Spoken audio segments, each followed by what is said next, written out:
प्रमोद महाजन कुठं गेले तुमच्या बरोबरचे आणि तुम्ही कुठं राहिलात असं विचारतात मला. या गावामध्ये कुठंही पुतळा दिसणार नाही. छोटे छोटे बेट तयार केल्याने संस्कृती तयार होणार नाही. त्यासाठी मोठाच प्रभाव त्याच्यावर लागणार. त्यांना ओरडू द्या असंच, काय करायचं, जातीवाद करायचा करा, धर्मवाद करायचा करा, पण आपली मुलं त्यांच्यामध्ये अडकता कामा नयेत. ही एवढी काळजी आपण घेतली तर आपले ससे वाचतील आणि डायनासोर मरून जातील. नमस्कार, मी मनोज भोयर. मॅक्स महाराष्ट्रामध्ये आपल्यासोबत आम्ही घेऊन येतो आहे आपल्या भेटीला ज्येष्ठ साहित्यिक, शेतकऱ्यांच्या प्रश्नावर काम करणारे सामाजिक कार्यकर्ते आणि लेखक आणि पत्रकारसुद्धा, ज्यांचं नाव आहे अमर हबीब. खूप नमस्कार, स्वागत आहे आपलं. नमस्कार. आणि अंबेजोगाईला आम्ही दोघे या, मी त्यांना भेटायला इथे अंबेजोगाई इथे आलो आहे. आणि बीड जिल्ह्यातलं मस्साजोग प्रकरण आणि त्या पार्श्वभूमीवर बीडची होणारी एकंदरीत चर्चा राज्यामध्ये, देशामध्ये, आणि त्यातही असं एक अंबेजोगाई गाव जे अत्यंत वैशिष्ट्यपूर्ण आहेत, सांस्कृतिकरित्या, सामाजिक दृष्टिकोनातून सुद्धा, ज्या गावाची ओळख सबंध महाराष्ट्रात आहे. तर हे गाव कसं आहे, या गावातली एकात्मता कशी आहे, भाईचारा कसा आहे, एकोपा कसा आहे, गुण्यागोविंदानं सर्व समाजाचे, धर्माचे लोक इथे कसे राहतात, काय नेमकं या गावातलं वैशिष्ट्य आहे की ज्यामुळे एका सूत्रामध्ये हे गाव बांधल्या गेलेलं आहे, हे आपल्याला जाणून घ्यायचं आहे अमर हबीब यांच्याकडून. अमरजी सांगा. मी मुळातला अंबाजोगाईचा आहे. बाकीची विशेषणं मला काही फार महत्त्वाची नाही आहेत. अंबाजोगाई, या अंबाजोगाईची 3 वैशिष्ट्ये आहेत. तुम्ही अंबाजोगाईत आल्याबरोबर फेरफटका मारा, या गावामध्ये कुठंही पुतळा दिसणार नाही. ही गोष्ट खरी आहे की इथं अनेक महात्म्यांचे, नेत्यांचे नावाचे चौक आहेत, पण त्या चौकामध्ये कोणाचा पुतळा नाही आहे. हे एक वैशिष्ट्य. दुसरं वैशिष्ट्य असं आहे की इथं दंगल होत नाही. म्हणजे 60च्या अगोदर कधीतरी एकदा झाली होती दंगल, पण त्याच्यानंतर नाही. म्हणजे बाबरी मशिदीच्या वेळेला जेव्हा सगळा देश पेटलेला होता, त्यावेळेला सुद्धा इथल्या पानटपऱ्या, इथल्या चहाची दुकानं, हे ते सगळं उघडं होतं. इथं अजिबात त्याचा परिणाम झालेला नव्हता. आणि तिसरं जे आहे वैशिष्ट्य या गावाचं, की इथं रेड लॅम्प एरिया नाही आहे. हे 3 वैशिष्ट्ये आमच्या गावची आहेत. हे गाव सांस्कृतिकदृष्ट्या समृद्ध आहे. अंबाजोगाईमधलं मुकुंदराज सभागृह हे वर्षातले 365 दिवस एंगेज राहतं. तिथं कधीतरी नाटकं होतात, व्याख्यानं होतात, स्नेहसंमेलनं होतात, कंटिन्युअस अशा ॲक्टिव्हिटीज होतात. या गावामध्ये आमच्या अगोदरच्या पिढीनं हा एक संस्कार केलेला आहे. आणि महाराष्ट्रातच नव्हे तर देशातले दिग्गज लोक इथं यावेत असा प्रयत्न इथले लोक सतत करत आलेले आहेत. त्यामुळे हे गाव सांस्कृतिकदृष्ट्या खूप समृद्ध आहे. म्हणजे आपण जर गुगलवरती काही माहिती घेतली, जसं योगेश्वरी मंदिराचं दर्शन घेतलं गेलं, तर योगेश्वरी मंदिराचा इतिहास कसा आहे, काय काय गोष्टी आपल्याला गुगलमध्ये आढळतात या गावामध्ये, तर 2 भूषणं महत्त्वाचे. एक तर तुम्ही त्याचा उल्लेख केला, दासोपंत जोडीला आहेच. होय. काय त्याचा इतिहास असावा. आणि दासोपंत आणि मुकुंदराज अशी 2 साहित्यिक, सांस्कृतिक, सामाजिक अशी ओळख असलेले आहे, ज्यांचा लिखाणामध्ये भरपूर नाव घेतलं जातं, ज्याचे खूप संदर्भ आपल्याला सापडतात.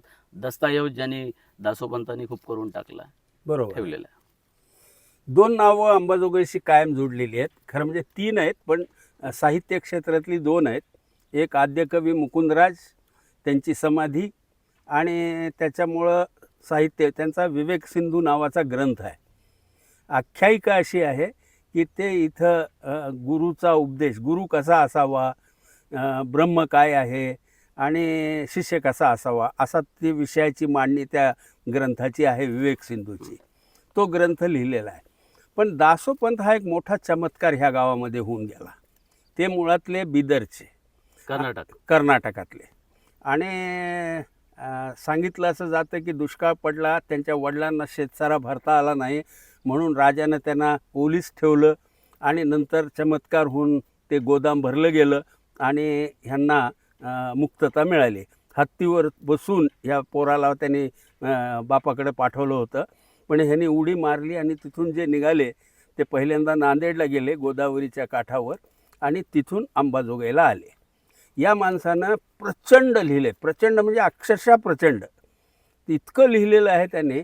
आणि त्यांना स्वतःला संस्कृत येत होती, उर्दू येत होती, त्यांना हिंदी येत होती, मराठी तर येतच होती, ह्या सगळ्या, तेलुगू येत होतीच, अशा सगळ्या भाषा येत असल्यामुळं त्याने या सगळ्या भाषांमध्ये लिखाण केलेलं आहे. मूळतः माझं स्वतःचं मत, ते दत्तभक्त होते, तो एक आध्यात्मिक पैलू त्यांचा होताच, परंतु त्यापेक्षाही तो माणूस डॉक्युमेंटेशन करण्याचा मास्टर होता. म्हणजे माझ्या असं लक्षात आहे की मला एक संशोधन करणाऱ्या माणसाने एक यादी पाठवली, जमिनीचे प्रकार किती असतात. तर मी जाणकार शेतकऱ्यांकडे घेऊन गेलो ते कागद, मला त्याचं डिस्क्रिप्शन द्या म्हणून. तर आम्ही फार कमी 10-15च्या पलीकडं नाही जाऊ शकलो, पण त्यावेळेला त्यांनी जवळपास 200 जमिनीचे प्रकार नोंदवून ठेवलेले आहेत. हे डॉक्युमेंटेशन फार कमी प्रसिद्ध झालेलं आहे. जे प्रसिद्ध झालेलं आहे तेही समजा ते अध्यात्म वगैरेच्या क्षेत्रातलं झालं, परंतु त्यांचं डॉक्युमेंटेशनचा जो भाग आहे तो अजूनही प्रसिद्ध झालेला नाही. आणि हे दस्तावेज आहेत, सगळे उपलब्ध आहेत. ट्रक भरून महाराष्ट्र सरकारकडे पाठवलेले आहेत. साहित्य संस्कृती मंडळ वगैरे जे आहेत ना, त्यांच्याकडे ते एक ट्रक भरून इथून त्यांचा साहित्याचा दस्तावेज गेला. पुढं त्याचं काहीच झालेलं नाही आहे.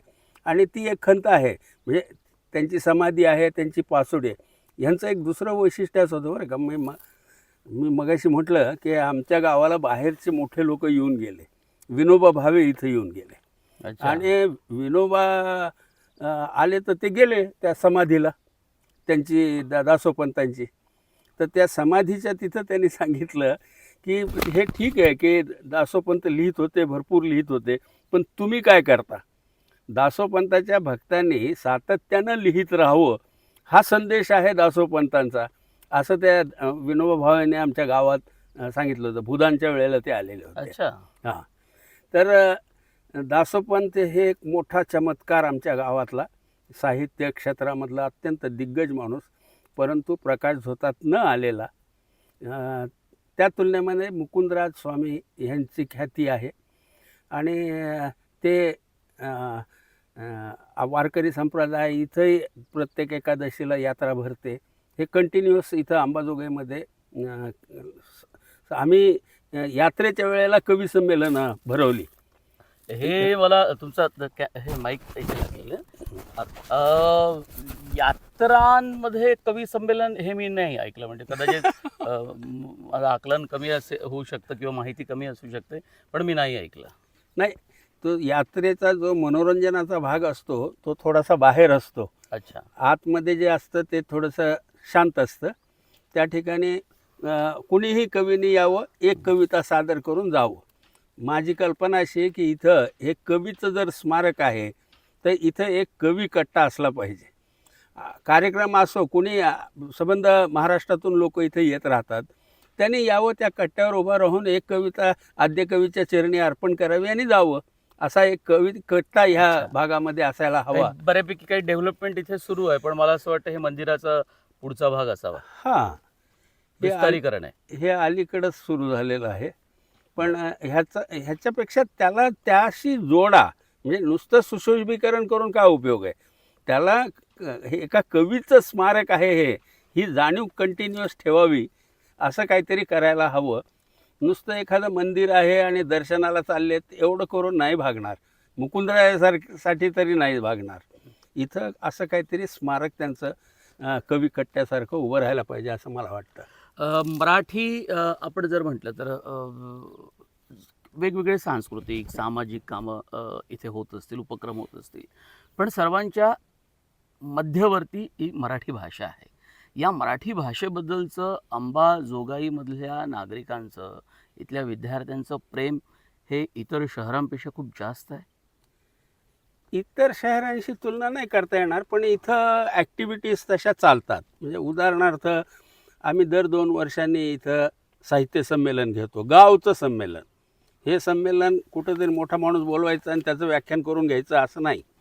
हे फक्त गावचे कवी गावचे लेखक सगळे गावचंच असतं. इवन अध्यक्ष गावचा, उद्घाटक गावचा, असं गावचं युनिक संमेलन आम्ही दर 2 वर्षाला इथं घेतो. त्याच्यातनं एक पिढी तयार होते की ज्याला लिहिण्याची प्रेरणा होते. किंवा इथं आम्ही मुकुंदराजांच्या नावाने एक कविता ग्रंथालय केलं, एक्सक्लुझिव्ह कविताच. म्हणजे त्या 1800च्या पासूनच्या कविता आमच्या ग्रंथालयात उपलब्ध अच्छा. झालेल्या आहेत. लोकांनी हस्तलिखितं सुद्धा पाठवलेली आहेत. ते त्याला मुकुंदराज कविता ग्रंथालय नाव दिलं आहे, पण ते स्वतंत्र आम्हाला उभं करता आलेलं नाही आहे. ते आम्ही नगरपालिकेमध्ये एक स्वतंत्र विभाग, नगरपालिकेचं वाचनालय मोठं, त्याच्यात एक स्वतंत्र विभाग आम्ही त्याचा केलेला आहे. अशा वेगवेगळ्या ॲक्टिव्हिटीज सतत चालत असतात इथं. बालाजी सुतार तुमच्या इथल्या स्थानिक साहित्य संमेलनाचे अध्यक्ष होते आणि बालाजी सुतार हे असं एक नाव आहे या नव्या साहित्यिक लेखकू पिढीमधलं की जे चर्चेतलं आहे. महाराष्ट्रात बऱ्यापैकी त्यांनी आपली ओळख निर्माण केली आहे आणि ते अंबेजोगाईचे. बिलकुल. ते इथं अंबेजोगाईला लागून असलेलं आडच गावचे आहेत, पण त्यांचं शिक्षण अंबाजोगाईत झालं. त्यांनी व्यवसाय इथं सुरू केलेला होता. आता त्यांच्या बायकोला नोकरी वर्ध्याला लागली म्हणून ते वर्ध्याला काही काळासाठी गेलेले आहेत. पुन्हा येणार आहेत, इथं घर बांधत आहेत, त्यामुळं ते इथंच येऊन राहणार आहेत. अंबेजोगाईमधले साहित्य क्षेत्रामधले चांगली नावं जी आहेत त्याच्यामध्ये बरीच नावं आहेत, पण सध्या 3 नावांचा उल्लेख मला करायला पाहिजे. एक तर रंगनाथ तिवारी म्हणून आहेत. हो. त्यांनी इतिहासाच्या कादंबऱ्या, म्हणजे असं त्याने खूप चांगलं, देवगिरी बिलावल ही त्यांची कादंबरी आहे, ती अमीर खुसरोच्या काळावर त्याच्यावर लिहिलेली आहे. नंतर त्यांनी बेगम समरू नावाची एक कादंबरी लिहिली. ती एक बेगम होती, तिचा इतिहास सगळा. बरं, सर काय करतात माहिती आहे का, सर त्या सगळ्या स्पॉटला जाऊन येतात आणि मग ती कादंबरी पूर्ण लिहितात. खूप मेहनत घेतात त्यासाठी. आता ते 80च्या वर गेलेले आहेत, तरीही त्यांचं लिखाणाचं काम चालू आहे. त्यांची 3री कादंबरी गुरुदेव टागोरवर आहे. ती मीच प्रकाशित केलेली आहे गावातून. तर हिंदीचे प्रोफेसर मराठीतही लिहितात, हिंदीतही लिहितात. भाषांतर, बेढारचं भाषांतर त्यांनी केलेलं आहे. हो. तर तिवारी सर एक मोठं दिग्गज नाव आमच्याकडचे आहे. राम मुकद्दम होते, एक कलंदर माणूस होता, कवी, ज्याने मराठवाड्यातली पहिली गझल लिहिण्याचा त्यांना मान जातो. राम मुकद्दम एकदम कलंदर माणूस, आणि त्याचं जगणं आणि कविता जोडून पाहायला पाहिजे, इतका कलंदर होता. बेहोश चालताना त्यांचा कविता संग्रह आहे. आणि 3ऱ्या शैला लोहिया, डॉक्टर लोहिया म्हणून मोठे समाजसेवक आमच्याकडे होऊन गेले, त्यांच्या पत्नी शैलाभाभी. तर शैलाभाभी ह्या तशा धुळ्याच्या, पण लग्न होऊन इथं आल्या आणि अंबाजोगाईचा जो सांस्कृतिक पिंड घडवण्यामधले लोक आहेत त्याच्यामध्ये शैलाभाभी आहे. महिलांना बाहेर आणणं, म्हणजे तो काळ जेव्हा लग्न होऊन त्या इथं आलेल्या होत्या, त्या काळामध्ये मोटरसायकलीवर डबल सीट जाणंसुद्धा लोक डोळे भरून असं बघायचे. त्या काळामध्ये भाभी उभ्या राहिल्या आणि त्यांनी मोठं काम केलं. शेवटपर्यंत करत होत्या. त्या परित्यक्त्या किंवा एकल महिला किंवा ह्यांच्यासाठी त्यांनी खूप मोठं काम उभं केलेलं होतं. आणि त्यांच्या कादंबऱ्याही खूप सकस, गीत सकस, त्या नृत्य करायच्या, नाटकात अभिनय करायच्या, म्हणजे असं जीवनाच्या सर्व क्षेत्रांना त्यांचा स्पर्श होता. त्या वारल्या. ही नावं जी आहेत हे साहित्य क्षेत्रामध्ये इथं असल्यामुळं, आम्हाला मिळाल्यामुळं तो संस्कार आमच्यावर झालेला आहे, आमच्या पिढीवर, आणि तोच आता पुढं घेऊन जातो. नव्या पिढीतले लोक तयार होत आहेत तसं काही? हो, बालाजी सुतार त्याचं उत्तम उदाहरण आहे की बालाजीसारखा माणूस इथं, म्हणजे तिवारी, शैलाभाभी, रामकाका ह्याच्या नंतरच्या पिढीमध्ये नाव घेण्यासारखं नाव जे आहे ते बालाजीचं आहेच. पण तुम्ही आता तुमचं वय साधारणतः 70च्या आसपास असेल. हो. आणि तुम्हाला महाराष्ट्रातला शेतकरी संघटनांचा इतिहास, साहित्यिक, गझल, आत्ता तर आपण भेटलोच मुळात अखिल भारतीय 2ऱ्या गझल साहित्य संमेलनाच्या निमित्तानं आपण दोघे श्रोते म्हणून तिथे उपस्थित होतो. तर या सगळ्या गोष्टी सातत्यानं होत आहेत. ह्या तुम्ही सगळं इथलं राजकारण बघताय, महाराष्ट्राचं नासलेलं राजकारण, सांस्कृतिक प्रदूषण म्हणा, सांस्कृतिक राजकारण जे होताना आपण पाहतोय. या निमित्तानं तुम्ही दिल्लीमध्ये पण बराच काळ होता, पत्रकारिता केली, तिथलंही राजकारण, समाजकारण पाहिलं. तिथून महाराष्ट्र, वेगवेगळी राज्य तुम्ही पाहिली. काय साधारणतः तुम्हाला असं वाटतं की जे अंबेजोगाईचं वातावरण आहे तसं वातावरण जर सर्वत्र टिकून राहिलं तर एक देश घडायलाही, देश टिकून राहायलाही, एकोपा कायम राहायला खूप मदत होईल आणि खूप छान आनंदी वातावरण राहू शकेल. जरा विस्तारानं तुमची मांडणी किंवा चिंतन मला यावर हवं आहे. नाही, मुळात अंबाजोगाईचं जे लोकेशन आहे, ठिकाण आहे, इथली पार्श्वभूमी, इतिहास आहे, तो सगळीकडे मिळेलच असं काही नसतं. म्हणजे आमच्या शेजारी परळी आहे, परळीमधला आणि अंबाजोगाईमध्ये मोठा फरक आहे हा. तर ते प्रत्येक गावाला एक इतिहास असतो, एक पार्श्वभूमी असते, त्याच्यातून ते निपजत जातं. त्यामुळं तो आकार ते कसं घेईल पुढं काही सांगता येत नाही. एक मॉडेल सगळीकडे लागू पडत नाही बरं का. तुम्हाला सांगतो की हे पाणीवाले वगैरे जे लोक करतात ना, की त्या गावाला सुजलाम सुफलाम केलं आणि तसं मॉडेल सगळीकडे लागू होईल असं होत नसतं. तिथं कोणीतरी असं झुकून देणारा, समर्पण करणारा, त्याच्यासाठी वेळ देणारा, अशी माणसं उभी राहावी लागतात. आणि आजच्या काळामध्ये अशी माणसं मिळणं फार कठीण झालेलं आहे. त्याचं कारण असं आहे की जीवन इतकं गतीचं होत चाललेलं आहे की ह्याच्यामध्ये तुम्हाला तेवढा विसावा घेताच येत नाही. त्यामुळं पुढच्या काळामध्ये सांस्कृतिक आव्हानं कशी राहतील ती बघायला पाहिजे. कारण आपल्याला, आमच्या पिढीला तरी पार्ट टाईम काय होणार वेळ होता, पण आत्ताच्या पुढच्या पिढीला ते नाही आहे. नंबर 2, स्थलांतर खूप वाढलेलं आहे. त्यामुळं पूर्वी आमच्या काळामध्ये एवढं स्थलांतर नव्हतं, आम्ही गावातच राहायचो, त्यामुळं फेस टू फेस सगळं माहीत असायचं. आता ते राहणार नाही, त्यामुळं तेही एक मोठं आव्हान आहे. मला असं वाटतं बरं का की हळूहळू संस्कृती संगम होत जाईल. लक्ष्मणशास्त्री जोशी आपले वाईचे, त्यांनी फार छान सांगितलेलं आहे की संस्कृती ही संकरातून निर्माण होते. संकर नसेल तर संस्कृती नाही.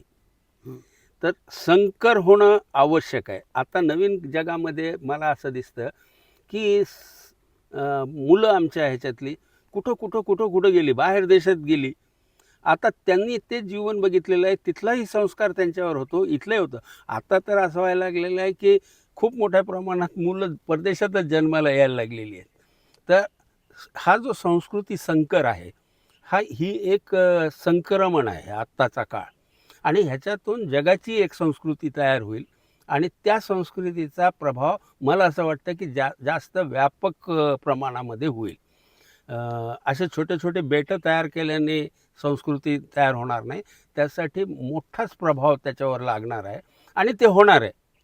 मी ह्याच्या बाबतीमध्ये मोठा आशावादी आहे. येणारा युग काळ आहे वगैरे असं मी मानत नाही. मला असं दिसतं की येणारे युग हे चांगलंच असणार आहे. हे बघा, पृथ्वी तलावरून डायनासॉर नष्ट झाले हो, ससे नाही नष्ट झाले. हे आजचे जे सत्ताधारी वगैरे जे दिसतात ना आपल्याला, हे डायनासॉर आहेत, हे मारायला आलेले आहेत, म्हणून इतका गोंधळ करतायत. जाती, धर्म ह्या सगळ्या गोष्टी डायनासॉरच्या अवस्थेमध्ये आहेत की ज्या वेळेला डायनासॉरला खायला मिळत नव्हतं. मी एक फार महत्त्वाची गोष्ट म्हणतो की काय होतं की धार्मिक संघटना, जातीय संघटना एवढ्या आक्रमक का व्हायला लागल्या माहिती आहे का? त्यांची पोरं पळायला लागलेली आहेत. ते समजा एका जातीचा मुलगा तो म्हणतो की मला कशाला ह्याच्यात गुंतवता, मला जाऊ द्या, मला वेगळं काम करायचं आहे. जी बाहेर गेली ना मुलं, त्या मुलांना काही घेणं देणं नाही ह्याचं, तुमच्या जातीचं, धर्माचं वगैरे. आणि हे बघितल्यावर हे चवताळलेले आहेत.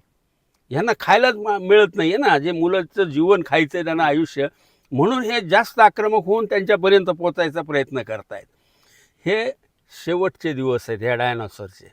हा काळ किती राहील, 5 वर्ष राहील का 50 वर्ष राहील हे सांगता येत नाही. पण जाती, धर्म किंवा हे राजकारण फालतू ह्या गोष्टी ज्या आहेत ह्या आता मरणासन्न आहेत, मरणाच्या टप्प्यावर येऊन पोचलेले आहेत, म्हणून ते आक्रस्ताळे झालेले आहेत. त्यामुळं सस्यांनी शांत राहावं, सावध राहावं, आणि म्हणजे हे मेल्यानंतर आपल्याला आपलं काम करता येऊ शकतं. म्हणून मी सामान्य माणसांना हेच सांगतो की थोडंसं पेशन्स धरा, ह्यांच्यात अडकू नका, आपली मुलं अडकू देऊ नका. ह्यांना ओरडू द्या असंच, काय करायचं, जातीवाद करायचा करा, धर्मवाद करायचा करा, पण आपली मुलं त्यांच्यामध्ये अडकता कामा नयेत. ही एवढी काळजी आपण घेतली तर आपले ससे वाचतील आणि डायनासोर मरून जातील. युवा नात्यांबद्दल तुम्हाला काय वाटतं? म्हणजे कौटुंबिक नातं, नातू आणि आजोबा, मानवी संबंध असेल, कौटुंबिक संबंध असेल, समाजामध्ये सुद्धा वेगवेगळ्या धर्माचे, जाती समूहाचे लोक एकत्र येणं आणि त्यांच्यातला गोडवा नात्यामधला, आणि तो असा गोडवा वाढत वाढत जाऊन एक जो संबंध समाज म्हणतो आपण, तो खूप रोजचं जीवन आपलं सुसह्य करून घेतो, जगतो. आणि कुठे खूप ठिकाणी असे आपल्याला विखुरलेल्या स्वरूपातली नाती दिसतात, तडे गेलेले दिसतात, सामाजिक वीण उसवलेली आपल्याला पाहायला मिळते आणि असं रखरखीत वाटतं, मजा येत नाही, काहीतरी असं एकदम भेसूर चित्र पुढे येतं. बरोबर आहे. माझ्यापुरतं असं आहे की मी जेव्हा लग्न केलं, मला मुलं बाळं झाली, त्यावेळेला मला घराकडे लक्ष द्यायला वेळच नव्हती. हां, आणि आता मात्र जेव्हा मी पंख दुमटून घेऊन घरी बसलो, त्याच्यानंतर माझ्या नातवांशी माझे रिलेशन्स खूप चांगले झाले. मला त्यांचं उमलणं पाहायला मिळालं आणि त्यांना मला संवाद करता आला. मला वाटतं की हे नातं जे आहे ना, ह्युमन, हे फार महत्त्वाची गोष्ट आहे मानव जीवनामध्ये, की त्याच्यामध्ये. आणि कसं आहे माहिती आहे का, इतर प्राण्यांमध्ये असं आहे की त्यांची लेकरं फार लवकर, त्यांची पिल्लं जी आहेत ती फार लवकर मोठी होतात आणि म्हणून ते वेगळ्या जगामध्ये जाऊ शकतात. पण माणसाचं असं आहे की त्याची ग्रोथ स्लो आहे, त्याला खूप वर्ष लागतात आणि त्याचं संगोपन करावं लागतं. हे दुसऱ्या प्राण्यांमध्ये फारसं दिसत नाही, पण माणसाला आपली लेकरं मोठी करावीच लागतात आणि हे काळजीपूर्वक होणं फार महत्त्वाचं आहे. पण होतं आहे काय माहिती आहे का, की आईबाप जे असतात ना, त्यांचा अनुभव कमी असतो तुलनेनं. आजोबा आजी ह्यांचा अनुभव थोडा जास्त असतो. म्हणजे मी आता थोडासा पॉज घेऊन मागे वळू शकतो. ते आईबाप आपल्या कामामध्ये असतात, त्यांना प्रायोरिटी ती असते किंवा कमवायचं आणायचं ह्याच्यामध्ये जास्त ध्यान असतो, तुलनेनं आजी आजोबांना नसतो. मला असं वाटतं की आजी आजोबांचा स्नेह लेकरांना, नातवांना मिळाला पाहिजे. आणि आजी आजोबांना माझा सल्ला असा आहे की त्यांनी नातीच्या पाठीशी उभं राहिलं पाहिजे. काय होतं माहिती आहे का, की तरुण आईबाप जे असतात त्यांना काही जग माहीत नसतं, त्यामुळं कुठल्या तरी फालतू गोष्टींचे त्यांचे अहंकार तयार होतात आणि त्या सगळ्याचा फटका बसतो त्या नातीला. तिला तिच्या पाठीशी उभं राहणं ही फार महत्त्वाची गरज आहे. आणि नवीन काळामध्ये तर मी आता तालुक्याच्या ठिकाणी राहतो म्हणून मला इथलं जग जास्त माहीत आहे. तर तालुक्याच्या ठिकाणी सारख्या जागेवर आईबापांनी आपल्या नातींच्या आईबापांनी काळजी घ्यावी, ओके, पण त्यांच्या मर्यादा आहेत. मी त्यांना दोष देत नाही आहे, त्यांच्या मर्यादा आहेत. तुम्हाला कळतं ना, तुम्ही आजी आजोबा आहात ना, तुम्हाला कळतं ना, तर तुम्ही त्या नातीची पाठीशी, तिचे पाय कुणीही ओढता कामा नये, तिला आकाशात उडू द्या. आणि हे आकाशात उडू देण्याचं काम, जबाबदारी ही आजी आजोबांची आहे असं मला वाटतं. मी ज्येष्ठ नागरिकांच्याही प्रत्येक ठिकाणी गेल्यावर ही गोष्ट आवर्जून सांगतो की कोण उभं राहणार आहे त्या मुलीच्या मागे. तिचे आईबाप जर त्याला म्हणत असतील की तू हे कर, ते नको करूस वगैरे, त्यावेळेला तुम्ही हस्तक्षेप करा आणि तुमच्या लेकरांना म्हणजे तिच्या आईबापांना समजावून सांगा की तुम्ही हे करू नका, आमची जबाबदारी, तिला मोकळं राहू द्या. ही गोष्ट आहे ना सगळ्या क्षेत्रामध्ये, बरं का, जिथं जिथं सर्जक आहेत तिथं तिथं त्यांच्या स्वातंत्र्याचा संकोचच केला जातो. ते शेतकरी असो की स्त्री असो, ती नात असो की कोणीतरी गावामधला शेतकरी असो, ह्या सगळ्यांना आम्ही बंधनं घालत राहतो. ते ही बंधनं घालू नयेत. जो जो ॲक्सेस होईल त्यांचं बंधनं तोडण्याचा, तो ॲक्सेस त्यांना मोकळा करून दिला पाहिजे असं मला वाटतं. शेती मातीशी तुमच्या खूप भावना निगडीत आहे आणि शेतकऱ्यांच्या संदर्भातले जे काही आत्ता प्रस्तावित विद्यमान कायदे आहेत ते त्यांचं जीवन संपवणारं, त्यांची शेती संपवणारे कायदे आहे त्यांच्या विरोधात अशी मांडणी गेल्या अनेक वर्षांपासून तुम्ही सातत्याने करत आहात. हा थोडासा एक वेगळा भाग होऊ शकेल, कारण कायदे क्लिष्ट आहे, ती एक वेगळी मांडणी. पण या निमित्तानं शेतकऱ्यांचं भावविश्व हे आता तुम्ही कसं पाहता? म्हणजे त्यांच्या आत्महत्या, मुलं, त्यावर येणारे काही चित्रपट, माहितीपट, त्याची होणारी साधारणतः चर्चा, अशा सगळ्याच गोष्टी. मला असं वाटतं बरं का की मी थोडीशी नवीन गोष्ट ह्याच्यामधली ॲड करू इच्छितो. आत्तापर्यंत सरकारला शेतकऱ्यांना बांधून ठेवणं ही व्यवस्था आपल्या देशामध्ये लागू झाली. म्हणजे 1950च्या नंतर सातत्यानं शेतकऱ्याला बांधलं गेलं. पण तुम्ही पाणी अडवलं ना तर पाणी दुसरी वाट काढत असतं. तुम्हाला सांगतो की या अनुभवानंतर शेतकऱ्याने एक वाट काढली. ती वाट अशी आहे की त्याने आपल्या मुलांना शिकवलं. काय थोडं बहुत शिकवलं, आपली जमीन विकली. तुम्ही बघितलं असाल MPSC करायला जी शेतकऱ्यांची मुलं तिथं जातात त्यासाठी अनेकदा ह्या लोकांनी जमिनी विकल्या. हे सगळं म्हणजे घास बाजूला ठेवून त्या मुलाला शिकवण्याचं काम केलं, मुलींना शिकवायचं काम केलं. म्हणजे मला एक केस इतकी छान माहीत आहे की एक 4थी मधल्या मुलीला तिचा बाप म्हणतो त्या पोराशी तू का बोललीस म्हणून दाटत होता. तोच बाप मॅट्रिकच्या नंतर पुण्याला शिकवायला नेण्यासाठी त्याच बापाने त्या मुलीला तिथे नेऊन सोडलं. हा काळ आहे. शेतकऱ्यांनी आपल्या मुलांना शेतीच्या बाहेर काढलं. आज अशी अवस्था आहे बरं का. हा कृषीप्रधान वगैरे जो देश होता त्या देशामधली अवस्था अशी आहे की आता 10 ते 15% लोक फक्त शेतीवर अवलंबून आहेत. बाकीच्यांच्या प्रत्येकाच्या घरामध्ये शेतीच्या बाहेरचं उत्पन्न यायला लागलेलं आहे. हा मोठा बदल झालेला आहे. हे ट्रिमंडस चेंज आहे बरं का भारतामधला, लोकांनी काढलेला. या शेतकऱ्यांना कोणी आंबेडकर मिळाला नाही की जो सांगेल शहराकडे चला. तो आंबेडकर मिळाला नाही. यांना कोण्याही नेत्यानं सांगितलं नाही की तुम्ही शेती सोडा आणि बाहेर पडा. पण ह्या लोकांनी आपल्या मुलांना शेतीच्या बाहेर काढलं.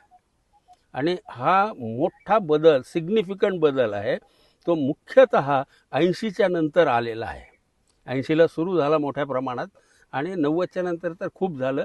आता 2025मध्ये माझं ऑब्झर्वेशन असं आहे की 10 ते 15% लोक आता केवळ शेतीवर अवलंबून, त्यांच्या घरामध्ये दुसरा पैसाच येत नाही, असे 10 ते 15 आहे. आणि सगळ्या सुसाईड ज्या होत आहेत ते त्या 10 ते 15% लोकांमध्ये होत आहेत. आणि हे जे बाकीचे लोक आहेत त्यांचा मुलगा कुठंतरी ट्रॅक्टर चालवत असेल, कुठं किराणा दुकान असेल, कुठं टॅक्सी चालवत असेल किंवा IT मध्ये गेला असेल, काय बँकेत काम करत असेल, काही करत असेल, पण शेतीच्या बाहेरचं उत्पन्न शेतकऱ्यांच्या घरामध्ये येऊ लागलेला हा मोठा बदल आहे. तुम्ही शेतकरी माणसं आहेत. माणसांवर एक प्रकारची व्यवस्था चालू शकत नाही जी कायम तुम्हाला पराधीन ठेवेल. तुम्ही काही काळ ठेवू शकाल, दीर्घकाळही ठेवू शकाल, पण त्या माणसाची कायम धडपड अशी असते की तो त्याच्यातनं बाहेर पडण्याचा प्रयत्न करत राहतो. आणि तो प्रयत्न आता एका टप्प्याला आलेला आहे. मी आता शेतकरी चळवळीत असल्यामुळे माझं हे लेटेस्ट निरीक्षण आहे की शेतीमधनं मोठ्या प्रमाणात लोक बाहेर पडलेले आहेत. आणि येत्या 15-20 वर्षामध्ये प्रॉब्लेम निर्माण होईल की शेती कुणी करावी. पण आता क्लस्टर शेतीचा एक प्रयोग त्या कायद्यामधून होण्याचं चे संकेत मिळत होते.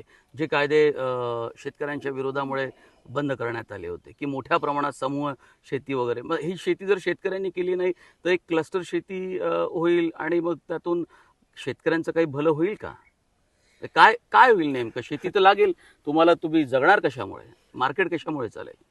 हो, आता ज्यांच्यासाठी शेती केली जाते त्यांनी ह्या गोष्टीचा विचार करायचा आहे. शेतकऱ्यांनी विचार करून नाही चालणार.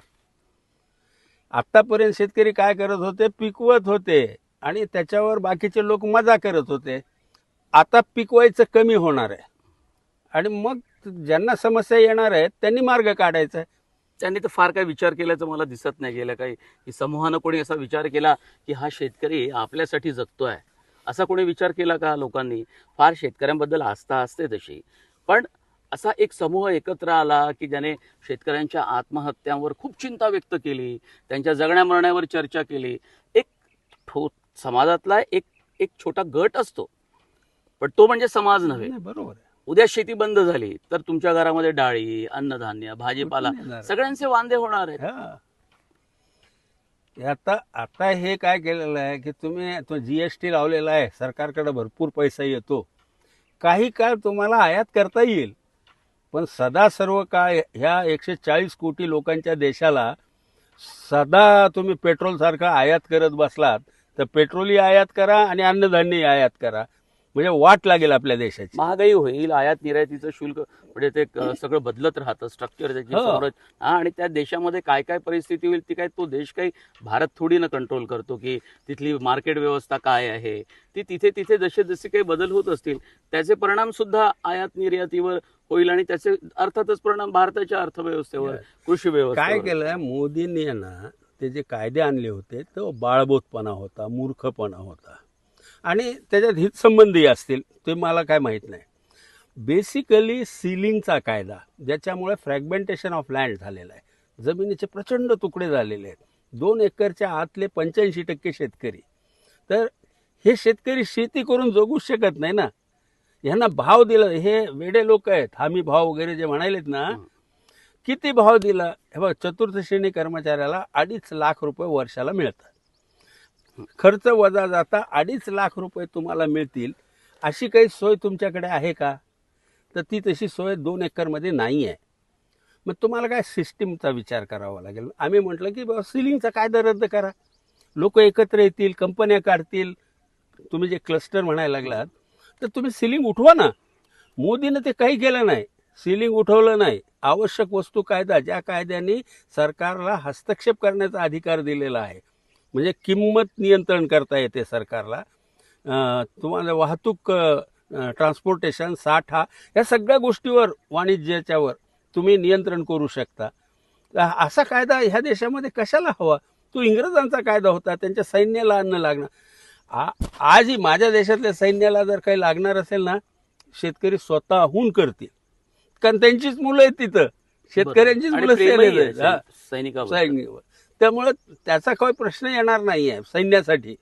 प्रश्न असा आहे की तुम्ही तुमच्या राजकारणासाठी शेतकऱ्यांचा वापर करून घेताय. तुम्ही धान्य फुकट वाटणार, तुम्ही काय फालतू गोष्टी करत राहणार आणि त्याला बंधन शेतकऱ्यांना, असं कसं चालेल? तुम्ही शेतकऱ्यांना मार्केटमध्ये जाऊ द्या व्यवस्थित, त्यांना तुम्ही घ्या विकत आणि काय फुकट वाटायचं ते वाटा. पण म्हणजे मी अर्थशास्त्र म्हणून ते मान्य करणार नाही, परंतु आजच्या घडीला मी एवढं म्हणू शकतो की तुम्ही शेतकऱ्यांच्या कंपन्या होऊ द्या ना. का अडवल्या? जगभर शेतकऱ्यांच्या कंपन्या आहेत, जगात सगळीकडे आहेत, आणि भारतामध्येच कंपनी नाही. एक नाशिकला सह्याद्री फार्मचा जो काही नाही, ते नॉन ॲग्रिकल्चर जॉब आहे, ते प्रोसेस इंडस्ट्री आहे. शेतीची कंपनी करता येत नाही, कारण 54 एकर कोरडवाहूचं बंधन आहे, 18 एकर बागायतचं बंधन आहे. इतक्या कमी होल्डिंगवर कुणीही कंपनी काम करू शकत नाही. मी म्हटलं की आता मराठवाड्यामध्ये 200 एकर जर माझ्याकडे शेती असती तर 200 एकरवरचा लॉस मला सहन झाला नसता. मी मुंबईहून प्रोसेस करून पाणी मराठवाड्यात आणलं असतं, मी थांबलो नसतो त्यासाठी, आणि सरकारवर बोजा न करता आणला असता. हे तुम्हाला कळतच नाही आहे. तुम्हाला समाजाचं कल्याण करायचं आहे, त्यामुळं पाणी द्यायचं आहे, अमुक द्या तमुक द्या, असं नाही. लोकांना त्यांच्या पायावर उभं राहू द्या. माझा साधा प्रश्न आहे, जगात जर शेतकऱ्यांच्या कंपन्या असतील ना, तर माझ्या देशातल्या शेतकऱ्यांनाही कंपन्या करू द्या. ते कॉर्पोरेट अमुक टमुक ते नका सांगू. मी म्हणत नाही की अदानी अंबानीला करू द्या, मी म्हणतो की शेतकऱ्यांच्या कंपन्या होऊ द्या हो. म्हणजे ज्याचे 2 एकर त्याला द्यायचेत ना, त्याला शेअर म्हणून ट्रान्सफर करा आणि त्याचा शेअर होल्डर करा. घरात बसून पैसे मिळतील. माझा स्वतःचा दावा आहे, कंपन्या झाल्या ना तर पहिल्या 3 वर्षामध्ये आज जितके पैसे मिळतात त्याच्या 10 टाइम्स पैसे मिळायला लागतील शेतकऱ्याला. आणि हे झाले करूच देत नाही आहेत. ह्या बेड्या तोडल्या पाहिजेत. एक अंबेजोगाईपासून आपण सुरुवात केली आणि मग स्वाभाविक आता वेगवेगळ्या क्षेत्रामध्ये तुमचा वावर होता. अजूनही वेगवेगळ्या क्षेत्रातल्या मित्रांशी तुमचा अव्याहतपणे संवाद सुरू असतो. पत्रकारिता, शेती, शिक्षण, साहित्य, गझल. एक छोटासा प्रश्न माझा राहून गेला की प्रमोद महाजनांचं गाव म्हणून अंबेजोगाईला ओळखलं जातं. गोपीनाथ मुंडे हेही याच गावामध्ये शिकत होते. तर प्रमोद महाजनांच्या काय आठवणी आहेत त्या एक सांगितले की मग नंतर आपण या संवादाचा शेवट करू शकू. मला क्षमा करा, पण मी तुम्हाला सांगतो की हे गाव मुकुंदराजाचं, हे गाव दासोपंतांचं, हे गाव स्वामी रामानंद तीर्थांचं, हे गाव अमर हबीबचं, प्रमोद महाजन वगैरे इथं राहत होते. मग मी चूक माझी दुरुस्त करतो. प्रमोद महाजनांच्या नावानं नाही, म्हणजे बरोबर याच नावाने ओळखलं जातं, पण एक प्रमोद महाजनांच्या या गावाशी निगडीत काय आठवणी आहेत? ते इथं त्यांचे वडील मुख्याध्यापक होते जिल्हा परिषद शाळेमध्ये. ते लोक उस्मानाबादवरून इथं आले, त्यांचे वडील. प्रमोद महाजन इथं शिकले. प्रमोद महाजनचे वडील हे ट्रॅडिशनली RSS वगैरेचे नव्हते, ते प्रो काँग्रेस होते असं लोकांनी मला सांगितलं. म्हणजे फॅमिली बॅकग्राऊंड अशी प्रमोदची नव्हती RSSची. नंतर तो चांगला वक्ता होता. थोडासा लाईन ठरवणं हेही त्याला कळत होतं, त्यामुळं तो पुढं जात होता. मी अनेकदा सांगितलं की प्रमोद महाजन जो आहे ना, तो पुढे जाणारा माणूस होता, म्हणून तो मागे वळून पाहत नव्हता. म्हणजे त्याचं नुकसान करणाऱ्यालाही तो क्षमा करून पुढंच जायचा आणि जो समर्थक आहे त्यांच्याकडेही दुर्लक्ष करून पुढं जायचा. तो कुणालाही असं नाही करत. म्हणजे प्रमोद महाजननं मागं वळून पाहिलंच नाही, तो पुढंच जात राहिला. तर तो गेला. त्याचा मतदारसंघ अंबाजोगाई म्हणजे बीड जिल्हा नव्हता, तो मुंबईवरूनच निवडून आलेला. त्यामुळं ती एक आहे. मला बापू काळात त्यांनी सांगितलं होतं की RSSवाल्यांनी प्रमोदचं नाव दिलं सेक्रेटरी म्हणून, आणि माझी इच्छा आहे की तू जनता पार्टीचा सेक्रेटरी महाराष्ट्राचा व्हावा, असं मला म्हणले होते. अच्छा. पण माझा टेम्परामेंट राजकारणातला नाही, त्यामुळं मी तिकडे गेलेलो नाही. गोपीनाथराव मुंडे परळीच्या बाजूला एक नाथरा नावाचं गाव आहे, तिथले आहे. ते इथं शिकायला राहत होते. इथलं त्यांचे विद्यार्थी दशा इथून झालेली आहे. पण त्यांचा मुख्य वावर जो होता, बालपण वगैरे, ते नाथऱ्यामध्ये गेलेलं होतं. हा मतदारसंघ आमचा विधानसभेला राखीव आहे आणि त्यामुळं इथं नव्हते, पण लोकसभेला गोपीनाथराव निवडून आले. त्याच्यानंतर त्यांचं राजकारण फार पुढं गेलं. ते इथं अंबाजोगाईच्या ह्याच्यामध्ये त्यांचा काय फारसा ढवळाढवळ नसायची बरं का. तिथं होती परळीला त्यांनी राजकारणच करायचं, त्यांचा मतदारसंघ होता विधानसभेचा, त्यामुळे तिथं काय करत असतील ते करत असतील.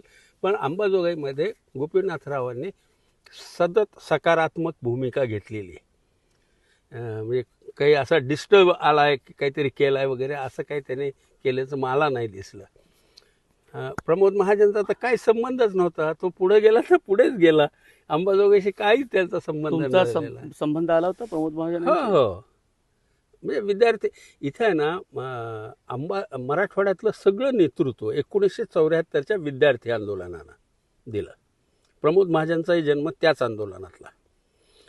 विद्यार्थ्यांचं आंदोलन झालं होतं. वसमतला गोळीबार झाला होता बेरोजगार तरुणांच्यावर.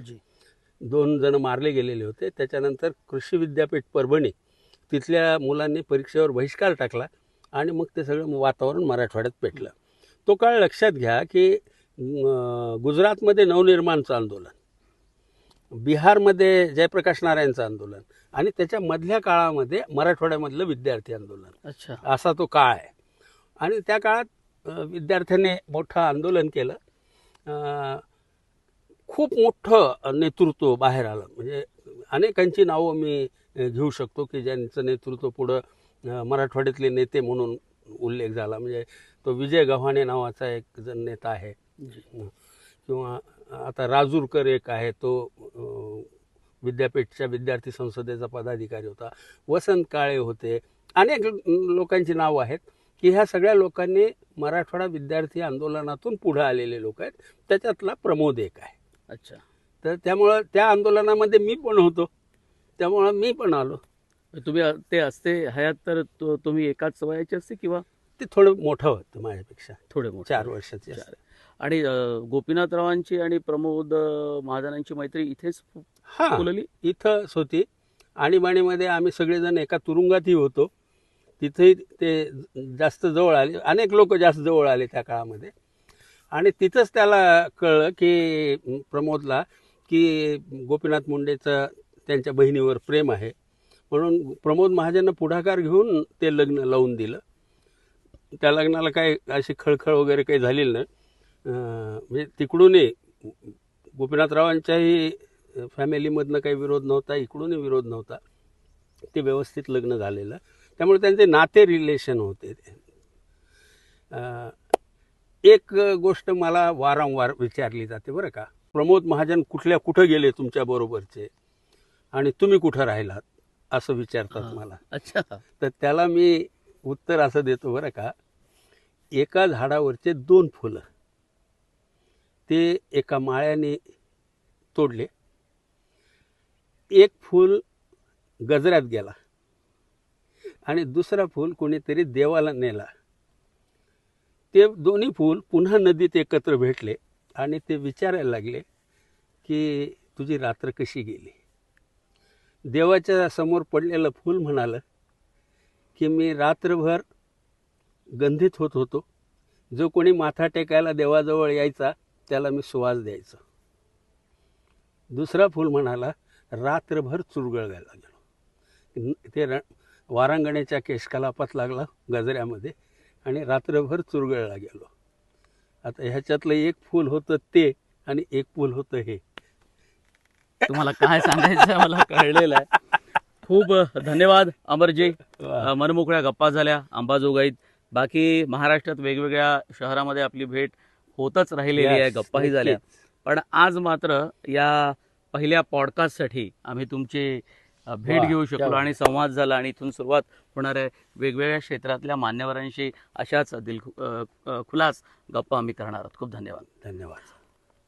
या दिलखुलास गप्पा तुम्हाला कशा वाटल्या तुम्ही कमेंट बॉक्समध्ये जरूर आम्हाला कळवा.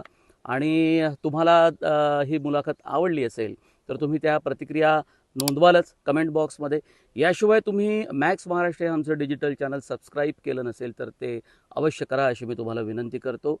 आणि या चॅनलचे व्हिडिओ पाहण्यासाठी तुम्हाला त्याचे नोटिफिकेशन येणं खूप मोबाईलवरती गरजेचं असतं आणि त्यासाठी तुम्ही या चॅनलच्या बेल आयकॉनवर बटन दाबावी अशी मी तुम्हाला विनंती करतो. तुम्हा प्रेक्षकांचे खूप खूप आभार. धन्यवाद.